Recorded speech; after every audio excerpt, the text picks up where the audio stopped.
Saudara, Mitch Baker sukses menjadi solusi instan lini depan Indonesia setelah mencetak hat-trick dalam laga debutnya melawan Kamboja pada 27 Juli 2026 di Piala AFF 2026, saudara. Penyerang setinggi 196 cm ini langsung menjawab krisis penyerang nomor 9 atau striker murni yang selama ini menjadi kelemahan utama skuad Garuda di bawah asuhan John Hartman. Kita ulas bersama dengan analis sepak bola Bung Firzi Idris. Selamat petang, Bung Firzi. Selamat petang, Yasir. Apa kabar? Baik, tentunya apalagi kita, nampaknya sudah punya striker murni ya.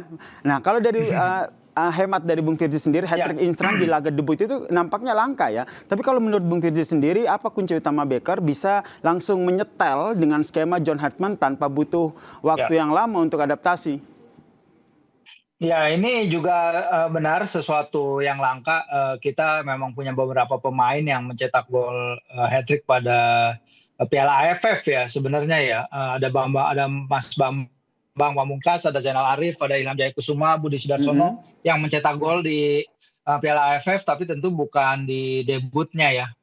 Jadi si Mitch ini mengikuti jejak dari Ragnar Ratmangun dan Ole Romeni yang membukukan gol pada pertandingan debutnya bagi skuad Garuda, dan ini adalah suatu jawaban yang kita perlukan juga, bahwa kita perlu striker number 9, tapi kita juga harus perlu lihat kualitas lawannya ya, bahwa mungkin Kamboja bukan tolak ukur yang bisa kita katakan menunjukkan level kita sebenarnya, karena dulu kita juga pernah menang 8-0 lawan Kamboja di turnamen AFF 2004 kalau nggak salah. Tapi hasilnya juga sama aja, kita ketika itu juga masih belum bisa juara. Jadi menurut saya bagus bagi dia untuk mencetak gol. Tentu ini adalah jawaban yang kita nanti kan ya, butuhkan. akhirnya punya striker murni nomor 9 begitu. Ya. Nah, Bung Firzi melihatnya seperti apa nih? Baker kan tampil sangat dominan begitu. Kalau dilihat tingginya hampir 2 meter begitu. Nah, fisik ini yang paling krusial, atau menurut Anda kecerdasan memposisikan diri ataupun positioning yang membuatnya begitu mematikan kemarin?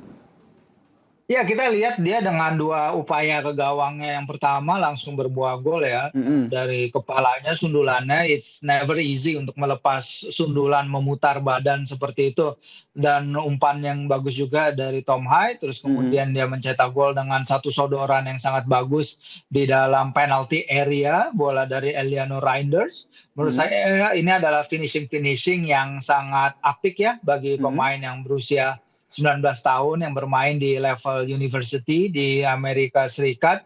Pemain yang udah dari dulu ingin membela skuad Garuda, dan dia mewujudkan mimpinya sekarang. Dan dia di press conference memang bilang bahwa di tingginya itu 1 cm, bahkan lebih tinggi dari Elkan Baggett yang kita juluki Big Elks ya oleh para wartawan di sini. Jadi dia lebih tinggi dari seorang Elkan. Jadi ini adalah suatu keunggulan diri bagi skuad Garuda seperti biasa. Sehingga kalau menurut Bung Firzi sendiri, fisik tadi, kemudian kecerdasan dalam mengolah permainan, apakah ini juga bisa dikatakan sebagai keunggulan dari Baker dibandingkan dengan striker lain di timnas Indonesia? Ya betul, tanpa mengecilkan peran striker-striker yang lain ya, karena striker-striker kan punya karakteristiknya sendiri, apa yang mereka bawa ke permainan beda-beda.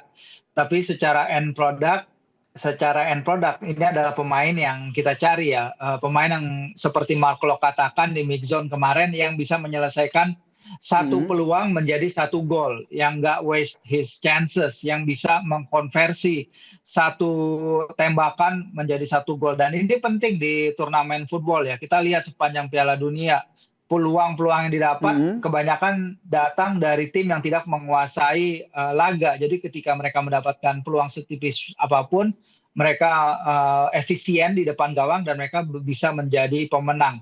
Dan inilah yang kita perlukan juga, walaupun memang kembali lagi Kamboja belum adalah takaran terbaik untuk melihat tim Hartman ini. Nanti laga lawan Singapura, laga lawan Vietnam mungkin akan lebih memberikan gambaran, terutama pertandingan lawan Vietnam. Nah sehingga pertanyaannya, apakah nanti pada laga-laga selanjutnya, karena kalau kita lihat Kamboja sudah dilewati begitu, tapi ujian sesungguhnya tentu lawan yang lebih tangguh di Piala AFF nanti. Menurut Anda strategi dari pelatih kita nanti akan seperti apa? Ya, kalau kita lihat jarak pertandingan antara pertandingan-pertandingan Piala AFF ini kan lumayan jauh ya, tapi kan mereka harus traveling juga ya. Setelah ini kan skuad Garuda juga traveling ke Chonburi yang tidak mudah itu secara perjalanan. Jadi Coach John juga sempat ditanya setelah pertandingan apakah rotasi akan dilakukan, dan dari jawaban dia kemungkinan akan seperti itu. Dia akan memberikan kesempatan bagi pemain-pemain lain untuk unjuk gigi, memberikan peluang jendela bagi para pemain untuk memperebutkan tempat mereka di starting 11 skuad Garuda. Seperti itu. Sehingga Anda membacanya John Hartman sendiri kemungkinan akan tidak langsung memposisikan Becker ya di lini depan, tapi memberikan kesempatan dengan striker-striker lainnya. Seperti itu ya di laga-laga selanjutnya. Ya. Kita masih punya Jens Raven yang kemarin juga akhirnya mencetak gol debutnya bagi skuad Garuda. Terus kemudian kita juga masih punya Ragnar Oratmangun ya, yang memang sejauh ini belum bermain, belum dimainkan karena memang dia sedang menjalani sesi. John Hartman kan ditanya ya sebelum pertandingan bagaimana kondisi fisik Ragnar, dan dia mengatakan bahwa Ragnar memang pre-seasonnya telat. Dia punya banyak urusan di Eropa sebelum bergabung bersama Persib di Super League, sehingga kondisi fisiknya masih belum ideal. Jadi wajar apabila kita menggantungkan diri kepada Jens yang juga bisa bermain sebagai number 9, dan tentu saja Mitchell yang juga bisa bermain, dan Mitch kan juga dia berada juga di camp timnas senior pada bulan Juni kemarin. Jadi dia udah mengerti lingkungan timnas. Dia mengatakan para pemain menyambutnya dengan baik, ada rasa kekeluargaan di dalam skuad ini, dan itu adalah suatu hal positif yang memberikannya platform untuk bisa beroperasi dan tampil dalam penampilan bagus seperti laga kemarin. Ya sih. Dan kita harapkan laga-laga selanjutnya akan terus memberikan performa terbaik ya. Terlebih ada striker murni nih, number 9, Mitch Becker yang telah bergabung di timnas kita. Terima kasih Bung Firzi atas analisnya bersama kami di Kompas Petang. Salam sehat. Sama-sama, salam sehat.